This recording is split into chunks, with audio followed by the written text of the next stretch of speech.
Buenas, mi nombre es Franco Agradi, tengo 33 años, soy kinesiólogo y trabajo en la clínica Rita Bianchi desde el año 2014.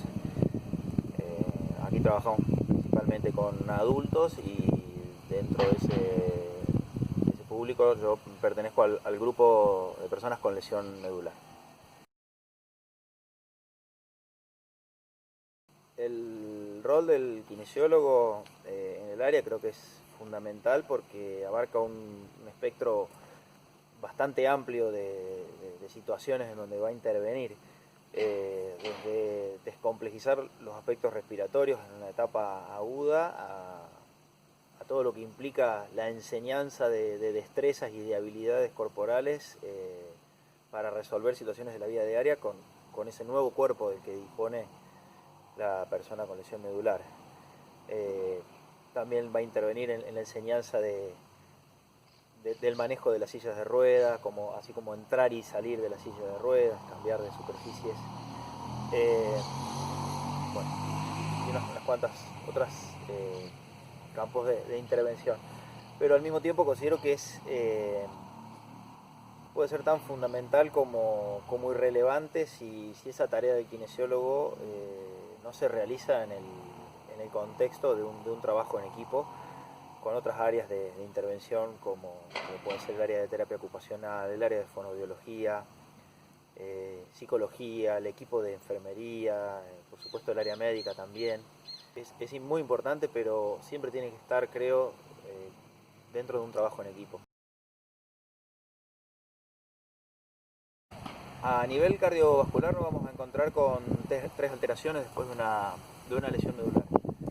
Por un lado la hipotensión de reposo, por otro lado la hipotensión ortostática, es decir, cuando nos encontramos con un desafío en contra de la gravedad, y por otro lado la hipertensión, que es el fenómeno que conocemos como disreflexia. Acá vale la pena diferenciar que esto depende de los niveles en donde se haya producido la lesión. Eh, Lesiones por encima del nivel torácico 6 van a tener muchas más posibilidades de desarrollar estos fenómenos, porque lo que producen también es un desequilibrio en la regulación en el sistema nervioso autónomo, es decir, entre el sistema simpático y el parasimpático. Si hablamos de tensión arterial, tenemos que tener en cuenta que depende de dos factores. Por un lado, de la capacidad del corazón de bombear sangre, y por otro lado, de la resistencia del árbol periférico, del árbol vascular, que va a estar determinada por cuánta vasoconstricción o cuánta vasodilatación se pueda lograr. ¿Qué es lo que sucede en las lesiones por encima del nivel torácico 6? Bueno, tanto por arriba como por debajo nos vamos a encontrar con un fenómeno de vasodilatación. Sumado a que también el efecto de bombeo muscular para el retorno venoso también está alterado por la parálisis. Pero además, a nivel de corazón, lo que sucede en las lesiones por arriba del nivel T6, que generalmente se las van a conocer como lesiones altas, es que la salida simpática del sistema nervioso autónomo, cuyas vías viajan por adentro de la médula, se van a ver interrumpidas por la lesión, ¿sí? Ahí es donde está el desequilibrio. El corazón va a seguir recibiendo la aferencia del nervio vago, que le indica y le da la orden de que baje la frecuencia cardíaca, pero no va a poder recibir la información del sistema simpático que le dice que aumente la frecuencia cardíaca, y que por otro lado también favorece la contractilidad, es decir, la fuerza con la que se contrae el corazón. Esto se va a traducir en un menor volumen minuto, es decir, la sangre que bombea el corazón en un minuto. Por lo tanto, personas con lesiones más altas van a tener menores recursos fisiológicos, ¿sí? Si bien ambos tienen fenómeno de vasodilatación, una persona con lesión alta va a tener menor recurso fisiológico. ¿Por qué? Porque no va a poder aumentar la frecuencia cardíaca para responder a ese fenómeno de hipotensión. Por otro lado, es el tercer fenómeno, que es el de disreflexia autonómica. Creo que lo comentaría brevemente porque es como para un capítulo más amplio, pero bueno, básicamente es la elevación de la tensión arterial en respuesta a un estímulo nocivo que está por debajo del nivel de la lesión, y que no puede ser, no puede volver a la normalidad debido nuevamente a este desequilibrio, digamos, a la interrupción de las salidas simpáticas, y cuya solución es, de primera línea, eliminar el estímulo que está produciendo esa respuesta autonómica. Creo que lo primero que cabe aclarar es que el fenómeno de hipertensión causado por disreflexia no quiere decir que la persona sea hipertensa de base. La disreflexia es un fenómeno temporal que desaparece cuando se elimina el estímulo nocivo que la está desencadenando. Al contrario, de base una persona con lesión nodular es muy probable que sea hipotensa, por lo que ya habíamos hablado antes. ¿Qué es lo que sucede?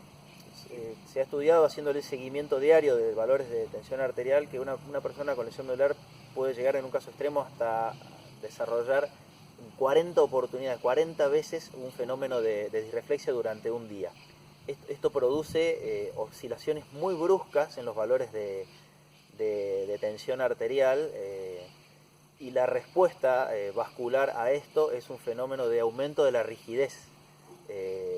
Incluso está comprobado que cambian las proporciones de colágeno y de elastina en las paredes arteriales, aumentan las de colágeno y disminuyen las de elastina, con lo cual le da mucha menos elasticidad al árbol vascular.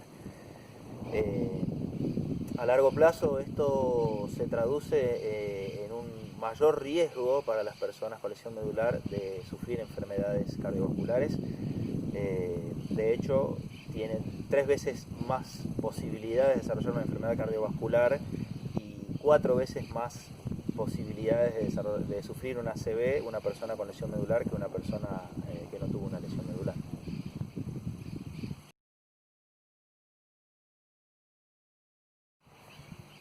En cuanto a los signos y síntomas de la hipotensión son bastante conocidos, creo, y son bien variados. Nosotros podemos llegar a observar que la persona pierde un poco de color, se va poniendo como pálida. Podemos observar sudoración también. Podemos ver que de pronto su discurso se torna un poco confuso, se siente como un poco o perdido, y la persona puede sentir también unos cuantos síntomas que pueden ser desde sentir frío, al mismo tiempo estar sudando, sentir que ve borroso o que tiene visión doble, sentir que empieza a perder el sentido de la audición. Bueno, son varios.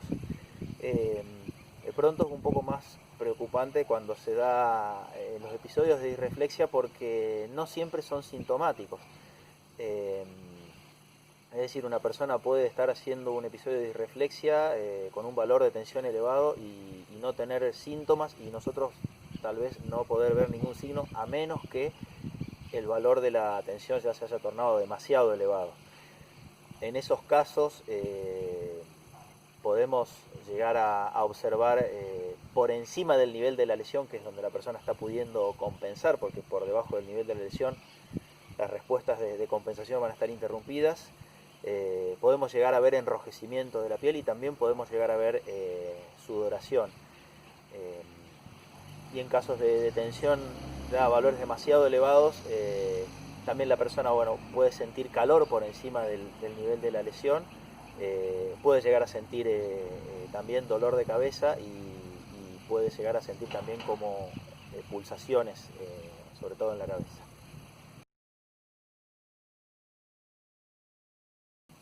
En términos de hipotensión, hay varias medidas preventivas. Si pensamos en el trabajo diario en el gimnasio, evitar los cambios bruscos de postura, por ejemplo, cuando vamos a pasar de un acostado a una bipedestación o de un sentado a una bipedestación, eso debería realizarse de manera progresiva para evitar una brusca caída de la tensión arterial. Por otra parte, el uso de medidas de elastocompresión, que pueden ser a través de medias o de vendas. Y por otro lado, incluir a la persona dentro de un plan de movilización de miembros inferiores a través de algún sistema sistema cíclico, de algún sistema de pedaleo, y si ese plan va complementado con el uso de electroestimulación, mejor aún. En cuanto a las recomendaciones que se le pueden dar para el hogar a la persona, evitar baños calientes que van a producir una excesiva vasodilatación y consecuentemente van a bajar la tensión arterial. Evitar realizar actividades a través de la maniobra de Valsalva, que si pensamos que está alterado el control postural suele ser un recurso que utilizan bastante para lograr un poquito más de control. Y recomendar también que el momento de descanso no sea completamente horizontal y tratar de que estas personas puedan dormir con una elevación de la cabecera de la cama aproximadamente de unos 30 grados. Se ha comprobado que descansar con la cabeza más levantada mantiene activo el sistema de renina y de angiotensina, que por un lado genera un fenómeno de vasoconstricción y por otro lado mantiene más alto el volumen plasmático, y eso es un factor importante para evitar el fenómeno de hipotensión cuando esa persona pase de la cama a la silla de ruedas o pase a una postura más alta de sentado.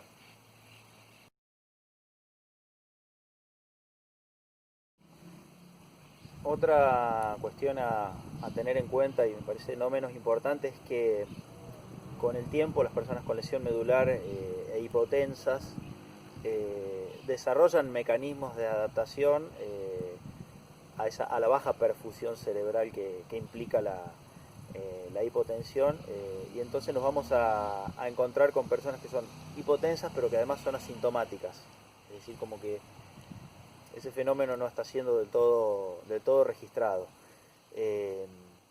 A largo plazo esto no es gratis, y se ha comprobado que las personas con lesión medular y todas las personas hipotensas terminan desarrollando problemas en algunos de los dominios cognitivos. Incluso las personas con lesión medular, cuando se las somete a realizar una tarea cognitiva, también tienen dificultad para generar a nivel cerebral los mecanismos de redistribución de flujo sanguíneo hacia aquellas zonas que están siendo más demandadas en ese momento de tarea cognitiva. Con lo cual eso es otra consecuencia a largo plazo del hecho de ser personas hipotensas de base. En términos de estadística, aproximadamente el 60% de las personas con lesión medular desarrollan algún tipo de dificultad en cualquiera de los dominios cognitivos que pueden ser evaluados.